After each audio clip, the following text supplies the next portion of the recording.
ეკჭერი რომ ჩამოვარდა დაინგრა პირველ რიგში ვიფიქრე ის რომ 8 შვილთან ერთად დავრჩი ცის ქვეშ გარეთ უპირველესად ყველაზე დიდი გახარებული ვარ და დიდი მადლობა ჩემ საქართველოს დიდი მადლობა ქართულ ხალხს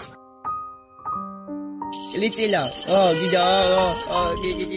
თქვა არ მოველოდი ქართველები არიან მაინც არ დატოვებენ ადამიანს გარეთ ცის ქვეშ მაგრამ ძალიან გამიკვირდა რომ რეკავ პირადად მე მირეკავდნენ აბა როგორ ახარ აბა რა გიჭირს აბა რაში დაგეხმაროთ აბა ნუ თუ ესე ვეხმარებით ერთმანეთს უკვე იმედი მომეცა მე თუ აი ყველას მიეცი ბედნიერება ყველა შვილები დაუზარდე შვილები და ყველანი არც ერთი ადამიანი არ იყოს სიცხვეში ყველა სახლი კაი როგორ ჩვენ ვართ ჩვენი ოჯახი ეს გახარებულები ისე ჩემი ქართველები უნდა იყვნენ გახარებულები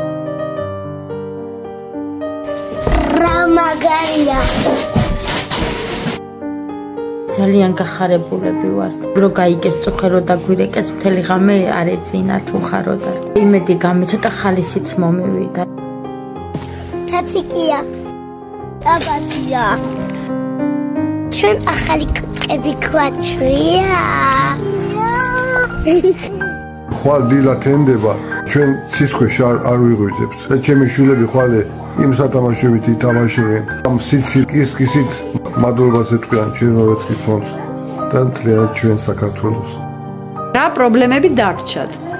უფროსი ბიჭი მყავს დაინვალიდებული, ექიმთან არის დასაყვანი და ხერხემალი აქვს დაზიანებული. ჩემი მეორე სულ იმას მეუბნება რომ საერთის მანქანა არ აქვს, მაგრამ გიფსოკარტონი ავაკრათ. გადარიცხეთ ნებისმიერი თანხა ჩერნოვეცკის ფონდის ოფიციალური საიტის მეშვეობით.